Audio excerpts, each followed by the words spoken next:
You were right, Kate.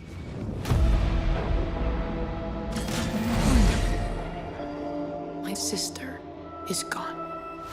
There's only Jinx now. What happens when progress is driven by ambition, but fueled by division? In the world of Arcane, two revolutionary forces, Hextech and Shimmer, promise to reshape lives. Yet, while one brings innovation, the other feeds chaos. Can science truly lead to salvation, or does it inevitably spiral into destruction? Hextech, born from the genius of Piltover's brightest minds, offers limitless potential, a tool for creation and prosperity. Shimmer, on the other hand, thrives in the shadows of Zaun, granting unnatural power at a devastating cost. These technologies are more than inventions. They are reflections of their creators' ideals and the societies they serve. At its core, the story of Hextech and Shimmer is a tale of contrast and conflict. Piltover's pursuit of progress clashes with Zaun's fight for survival, creating a rift that threatens to consume them both. As science fuels ambition, who will pay the ultimate price for power? At the base. These are the same utility ducts that carry our water and facilitate our ventilation. We should feel like we're all one. We're the ones that can fight. Hextech's story begins with a desperate act of survival. Stranded in a frozen wasteland, a young inventor named Jace stumbled upon a mysterious crystal, a fragment of the arcane. This chance discovery would become the foundation of Piltover's greatest technological revolution. Jace's bold ideas were met with doubt and ridicule, dismissed by the intellectual elite of Piltover. But one man saw the potential. Victor, a brilliant yet unorthodox assistant, shared Jace's vision of a world transformed by Hextech. Together, they embarked on a journey that would redefine science and their lives. Through relentless experimentation, Jace and Victor unlocked the arcane crystal's potential. The energy it contained was more than a power source. It was a gateway to endless possibilities. Their breakthroughs captured the attention of Piltover's most powerful leaders. The Piltover Council, ever eager to solidify the city's dominance, endorsed Hextech with open arms. For them, it was more than an invention. It was a symbol of progress. Yet, beneath their enthusiasm lay an unspoken fear. What would happen if this power fell into the wrong hands? Even as Hextech flourished, its creators began to diverge. Victor envisioned a technology that could uplift the downtrodden, while Jace found himself drawn to the Council's call for militarization. This ideological divide would mark the first cracks in their partnership and the beginning of Hextech's darker legacy.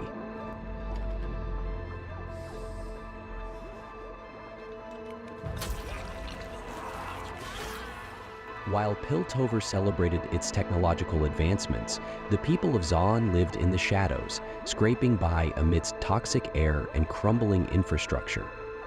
Born from this desperation was Shimmer, a volatile substance that promised power, but came at a heavy cost. Its creator, Sinjid, saw it as a tool for survival, but in the hands of Silco, it became a weapon for revolution. Silco, a self-proclaimed liberator of Zaun, saw Shimmer as more than a drug. It was a means to an end. To him, Shimmer represented strength in a world where Zaun had always been weak, a weapon to challenge Piltover's dominance. But Shimmer's power came at a cost. It was a cruel master, granting fleeting strength while leaving its users addicted and broken. For Silco's revolution, it was both a boon and a curse, fueling his army while consuming the very people he sought to save. Shimmer's influence quickly spread, transforming Zaun's rebellion into a force that even Piltover could not ignore. It gave the weak the means to fight back, but at the expense of their humanity. The question remained, Could a revolution built on such a fragile foundation ever succeed?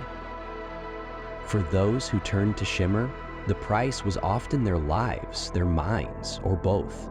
Even its creator, Singed, seemed torn between the pursuit of knowledge and the destruction it wrought. In the end, Shimmer was more than a chemical. It was a reflection of the pain and desperation that defined Zaun.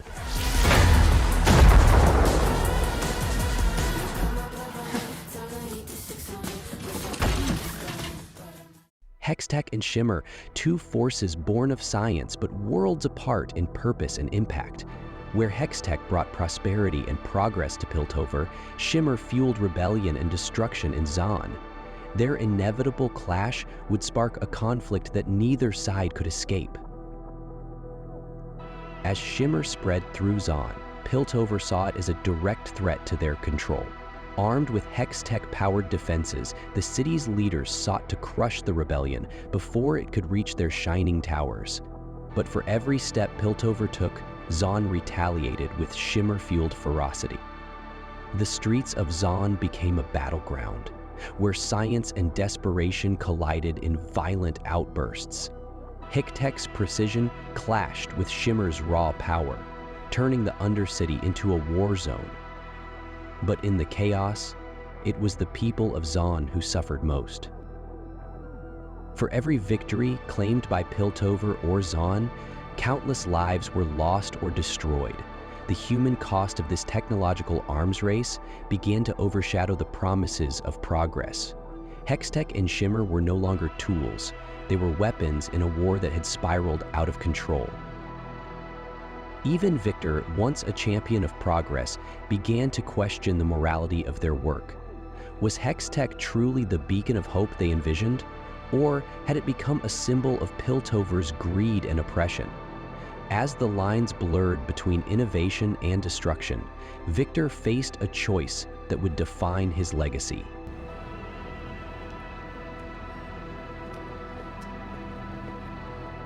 Hector brought wonders once thought impossible. It lit up Piltover's streets, shortened journeys across continents, and made the impossible seem achievable. For the privileged citizens of Piltover, it was nothing short of a miracle. But miracles, as history shows, often come with unseen consequences. Where Hextech offered progress, Shimmer thrived on exploitation. It promised strength and survival to those with nothing, but it took more than it gave. In Zaun, it became the lifeblood of a rebellion, but also the poison that kept its people bound to their oppressors, both in Piltover and among their own ranks. As Piltover thrived, it turned a blind eye to the cost of its progress. The city's leaders justified their actions in the name of security and innovation, while the cries from Zaun became little more than an inconvenience, a distant echo of a problem they refused to acknowledge. For Victor, the question of progress was deeply personal. Born in Zaun and shaped by its hardships, he saw the potential for Hextech to uplift the downtrodden. But as Piltover used it to tighten its grip, Victor found himself torn between his ideals and the reality of what Hextech had become. Both Hextech and Shimmer were born from a desire to overcome limitations, to push the boundaries of what was possible. But progress is never neutral. It is shaped by those who wield it, for better or worse. In the hands of Piltover, Hextech became a symbol of control. In the hands of Silco, Shimmer became a weapon of rebellion, and in the hands of Victor, the line between salvation and destruction blurred beyond recognition. Come their shyness, now they're calling me your highness, and the world screams, kiss me, son of God. The clash between Hextech and Shimmer left both cities scarred. Zaun bore the brunt of the destruction, its people struggling to rebuild in the shadow of Piltover's towering prosperity. But even in Piltover, the cracks began to show as the cost of their ambition became harder to ignore. In Piltover, guilt was a luxury few could afford. The city's leaders sought to move forward, unwilling to address the damage their innovations had caused. But whispers of discontent began to grow, even among those who had once celebrated Hext's rise. With Silco gone, Zahn struggled to fill the power vacuum. Some turned to the Firelights, whose vision of hope and community stood in stark contrast to the chaos of the past. Others followed new leaders who promised strength and survival at any cost. And in the shadows, Victor continued his work, driven by a vision that blurred the line between salvation and domination. Amid the wreckage of Zahn, Jinx's presence lingered like a ghost. To some, she was a hero, a symbol of defiance against Piltover's oppression. To others, she was a harbinger of chaos, her legacy stained by the blood of those caught in her path. But to herself, Jinx was simply lost, a girl searching for something she could never reclaim. In the end, Hextech and Shimmer were more than tools. They were reflections of the ambitions, fears, and desires of the people who created them. As Piltover and Zahn stood on the brink of another chapter, one question remained. Could progress ever truly be controlled? Or would it always come at a cost too great to bear? Had to be you. No, this isn't how it's supposed to be. Hextech and Shimmer were born from humanity's unyielding desire to surpass its limits. They showcased the heights innovation could reach and the depths it could plunge. But in their pursuit of progress, both Piltover and Zahn overlooked a fundamental truth. Power, no matter how noble its intentions, is never without consequence. While leaders debated and scientists created, the people bore the weight of their choices. In Zahn, resilience and ingenuity thrived amidst adversity. In Piltover, innovation pushed boundaries, but at the cost of empathy. Their fates intertwined, the cities stood as testaments to the dual-edged nature of progress. The story of Hextech and Shimmer is not just a tale of two cities. It's a cautionary tale for all. It reminds us that innovation, without accountability, can spiral into chaos. But it also shows that even in the darkest moments, there is a spark of hope, a chance to rebuild and make better choices. As Piltover and Zahn move forward, the choices they make will shape their futures. Will they continue down a path of division and exploitation? Or will they find a way to coexist, using their gifts to uplift one another? Only time will tell. In the end, the question isn't whether we can progress, but whether we should, and at what cost. This is the legacy of Hextech and Shimmer, a reminder that the greatest power lies not in science itself, but in how we choose to wield it.